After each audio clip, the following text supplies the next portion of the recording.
నేను చంద్రబాబు గారిని ఛాలెంజ్ చేస్తా ఉన్నా. అయ్యా చంద్రబాబు గారు, మీ పరిపాలన మీద నీకు నమ్మకం ఉంటే, మీరు మంచి చేశారు ప్రజలకు అన్న విశ్వాసం మీలో ఉంటే, ప్రజలు మీకు ఓటు వేస్తారు అన్న నమ్మకం మీకుంటే, ప్రజాస్వామ్యబద్ధంగా సెంట్రల్ ఫోర్సెస్ ను దింపండి, ప్రజాస్వామ్యబద్ధంగా ఎన్నికలు జరిపించండి. నీకు ఆ నమ్మకం లేదు కాబట్టి, మీరు ప్రజలకు చేసిన మంచి ఏది లేదు కాబట్టి, సూపర్ 6 సూపర్ 7 అన్నింటా మీరు మోసమే చేశారు కాబట్టి, మీ పాలన అంతా కూడా రాక్షస పాలన కాబట్టి, ప్రజలు మీకు ఓట్లేసే పరిస్థితి లేదు కాబట్టి ఇంత విచ్చలవిడిగా ప్రజాస్వామ్యాన్ని కూని చేస్తా ఉన్నారు.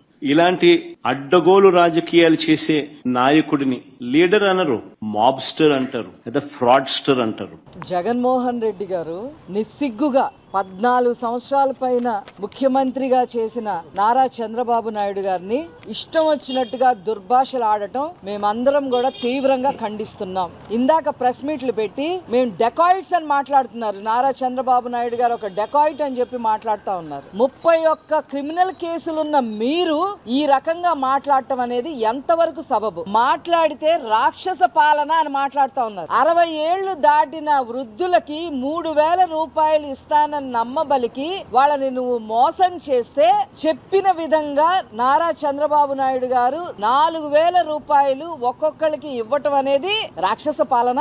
అదే విధంగా అమ్మఒడి ఇస్తానని చెప్పి ఒక్కళ్ళకి కూడా ఇవ్వకుండా చేసి కేవలం బటన్ నొక్కుతూ కాలక్షేపం చేస్తే, మీరు ఈ రోజు తల్లికి వందనం పేరుతో ఎంతమంది పిల్లలుంటే అంతమంది పిల్లలకి కూడా తల్లికి వందనం మరి 13,000 రూపాయలు చొప్పున దాదాపు 64 లక్షల మంది పైబడి వాళ్ళు లబ్ధి చేకూరిస్తే దాన్ని రాక్షస పాలన అంటారా? 3 రాజధానుల పేరిట రాజధానియే లేకుండా, దేశ చిత్రపటంలో రాజధానియే లేకుండా మీరు చేస్తే, ఈ రోజు సంపద సృష్టించే విధంగా అమరావతిని రాజధానిగా తీర్చిదిద్దుతుంటే నారా చంద్రబాబు నాయుడు గారు దాన్ని రాక్షస పాలన అంటారా? 71% పూర్తి చేసి పోలవరం ప్రాజెక్ట్ ని మీకు అప్పచెపితే దాన్ని మళ్లీ వెనక్కి తీసుకొచ్చి నా హీన చరిత్ర మీద అయితే మళ్లీ దానిని గాడిలో పెట్టి ఈ రోజు ఇంకొక 1.5-2 సంవత్సరాల్లో పూర్తి చేసి ఉత్తరాంధ్రకి ఇండస్ట్రియల్ గా డెవలప్ అవడానికి కూడా నీళ్లు ఇచ్చేదానికి కాకుండా 500 పైన గ్రామాలకి మరి నీళ్లు ఇచ్చే విధంగా పోలవరాన్ని తీర్చిదిద్దుతుంటే దాన్ని మీ దృష్టిలో రాక్షస పాలన అంటారా? బీసీలని అణగదొక్కి మర్డర్లు చేసి నానా హింస పెడితే ఈ రోజు బీసీలకి అన్ని రకాలుగా పెద్దపీటేస్తున్న నారా చంద్రబాబు నాయుడు గారిని చూసి నేర్చుకోవాల్సింది పోయి రాక్షస పాలన అని మాట్లాడతారా? అభివృద్ధి అంటే ఏంటో తెలీదు.